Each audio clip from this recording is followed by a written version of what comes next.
slaveno čempionu. Tātad apsveicām 3. vietas ieguvēju.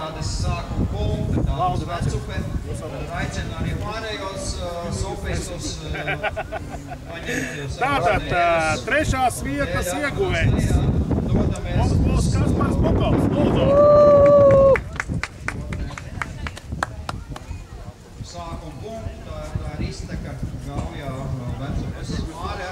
Otrā vieta. Mums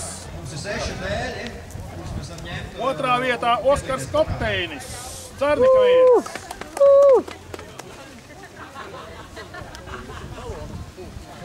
Un pirmā vietā, kā jau parasti tādās lietās, pēdējā vilcienā ieskrējis Jānis Cimors un izcīnīja pirmo vietu.